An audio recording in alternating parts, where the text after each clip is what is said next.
Hello everyone, আসসালামু আলাইকুম। কি অবস্থা সবার? আমরা বেগুন ভালো আছেন নি? চলে আইছি অনেকদিন হরে গিয়ে লং ভিডিও লই। তো আজ রান্নাঘরে লই যাবো সরাসরি হিজ্জা বাসে থুক্কা ফিজ্জা বাস। আচ্ছা, এদের লগে বাস কিনলে দিছে কনসাই কি বাসে করে আমরা খানা দানা করানো করতে জানলাইনি বাস দিছে। তো কি অবস্থা সবার, কেমন আছেন? আসলে মাঝে মাঝে একটু একটু আপনাদের সাথে নোয়াখালীর ভাষায় কথা বলি, তাহলে আপনারা মজা পাবেন। তো আসলে অনেক দিন থেকেই আমাদের ফেনীতে পিৎজা টাউনটা ওরা একটা ব্রাঞ্চ নিয়ে এসেছে। আসলে অনেক দিন যাবো যাবো বলে যাওয়া হয়নি, তো আর কি করব, ছেলের আবদার তো রাখতেই হবে। অ্যাট লাস্ট চলে যাচ্ছি আজকে। তো ছেলের ছোটো মাকে কিন্তু অনেক মিস করতেছে। ছোটো মা থাকলে কিন্তু আমাদের সাথে যেতে পারতো। ছোটো মা কিন্তু নোয়াখালীতে চলে গেছে। ইনশাল্লাহ নোয়াখালী থেকে আবার আসলে আমরা খেতে যাব। এই তো মা ছেলে রেডি হয়ে চলে যাচ্ছি পিৎজা বাসে, পিৎজা খাওয়ার জন্য না, লাঞ্চ করার জন্য। তো আপনারাও চলেন আমাদের সাথে। তা আসলে ফেসবুকের দু একটা কথা এই ফাঁকে দিয়ে বলি। ফেসবুকে কিন্তু নতুন আপডেট চলে এসেছে। সো 10 সেকেন্ডের নিচে যদি ভিডিও আপলোড করেন তাহলে সেটাতে আপনাদেরকে আর্নিং দিবে না। অবশ্যই চেষ্টা করবেন 10 সেকেন্ডের উপরে ভিডিও আপলোড করার জন্য। কথা বলতে বলতে চলে এসেছি আমরা পিৎজা বাসে। এখন এই যে পিৎজা বাসের ভিতরে ঢুকে গেলাম। কি খাবেন বলেন তো? আচ্ছা, তারা নাম দিয়েছে পিৎজা বাস, তো আমরা কি শুধু পিৎজাই খাবো? না, পিৎজা কিন্তু আমরা আজকে খাবো না। আমরা যেহেতু ফার্স্ট টাইম এসেছি, আমরা লাঞ্চের সময় এসেছি, সো আমরা আজকে লাঞ্চ করব। তো ওদের ফেসবুক পেজে দুইটা সেট মেনু দেখেছি, তো ভাবছি দুজনে দুইটা ট্রাই করব। তো যাই হোক, যে পিৎজা বাসের ভিতরে ঢুকে গেলাম। এখন ছেলে পুরোটা ঘুরে দেখতেছে। ছেলের কাছে আসলে অনেক সুন্দর লাগতেছে। তো আচ্ছা, আমাদের ফেনীতে ব্রাঞ্চটা কোথায় সেটা আপনাদেরকে একটু বলে দিচ্ছি। ফেনী SSK রোড, শিল্পকলা একাডেমির অপর পাশে, স্বপ্নের পাশে দোতলা বিল্ডিংয়ে। তারপরে যারা চিনেন অবশ্যই চিনেন। তো এই ফাঁকি দিয়ে আমাদের যে খাওয়াটা পছন্দ হয়েছে আমরা সেটা অর্ডার করে ফেলছি।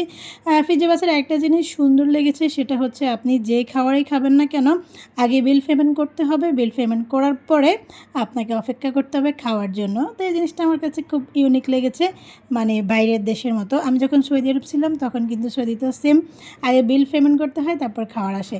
তো আমি বিল পেমেন্ট করে দিয়েছি। বিল আপনি যে কোনোভাবে পেমেন্ট করতে পারেন, কার্ডে পারেন, বিকাশে পারেন বা ক্যাশও দিতে পারেন। তো আমি কার্ড দিয়ে পেমেন্ট করেছি। এখন ছেলে বসে আছে, খাওয়ার জন্য অপেক্ষা করতেছে। তো ওর অনেক ক্ষুধা লেগেছে, বারবার বলতেছে আম্মু খাওয়ার কখন আসবে, খাওয়ার কখন আসবে।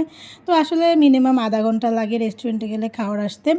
আমি আমার জন্য যেটা অর্ডার করেছি ওটা কিন্তু খুবই ইজিলি হয়ে যায়। আর ছেলে যেটা পছন্দ করেছে সেটা করতে একটু সময় লাগে, কারণ সে আপনার চিকেন চাপের সাথে আর বিভিন্ন আইটেম নিয়ে তাদের সেট মেনু 3 অর্ডার করেছে, আর আমি অর্ডার করেছি সেট মেনু 1। তো অবশেষে আপনাদের সাথে কথা বলতে বলতে আমাদের খাওয়ার কিন্তু রেডি হয়ে গিয়েছে। আর খাওয়ারটাও কিন্তু কাউন্টার থেকে আমরাই নিয়ে আসতে হবে। যারা স্টাফ আছে ওরা কিন্তু অনেকটা হেল্প করে, কতক্ষণ পর পর আসে জিজ্ঞেস করে ম্যাম সব কিছু ঠিক আছে কি না, খাওয়ার কেমন হয়েছে, ভালো হয়েছে কি না। তো আসলে আমাদের খাওয়ার চলে এসেছে, আমরা এখন খাওয়া শুরু করব। তার আগে ছেলেকে বলে যে আমরা একটু ভিডিও করে নিচ্ছি। তো আসলে খাওয়ার মধ্যে কি কি দিয়েছে এত কিছু আর ডিটেলস বললাম না। আপনারা যখন খেতে আসবেন অবশ্যই ট্রাই করতে পারেন সেট মেনু 1 বা সেট মেনু 3। আর ওদের খাওয়ারগুলো মান সত্যি অসাধারণ ছিল, অনেক ভালো ছিল। যদি রেটিং পয়েন্ট দিতে যাই তাহলে কিন্তু 10-এর মধ্যে 10-এ পাবে। খাওয়ার দিক থেকেও পাবে, আচার ব্যবহারের দিক থেকেও পাবে। তো সব কিছু মিলাই আমরা খাওয়া খাচ্ছি। আর মোটামুটি আমাদের খাওয়া খেতে যতটুকু সময় লেগেছে আমরা খেয়েছি। খাওয়ার পরে কিন্তু আমরা প্রায় আরও 20 মিনিটের মতো অপেক্ষা করেছি, বসেছিলাম আর কি।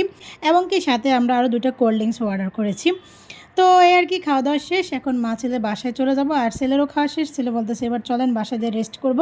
তো আর কি, এইটুকু আপনাদেরকে দেখালাম। অবশ্যই আপনারাও কিন্তু একবার এসে পিৎজা বাসে খেয়ে যাবেন। খাওয়ার মেনুটা কিন্তু অনেক ভালো ছিল, এবং কি ওদের পরিবেশটা খুব সুন্দর ছিল। আমাদের ফেনী ব্রাঞ্চের পরিবেশটা খুব ভালো লেগেছে। তো আজকের মতো বিদায় নিচ্ছি, সবাই ভালো থাকবেন, আল্লাহ হাফেজ।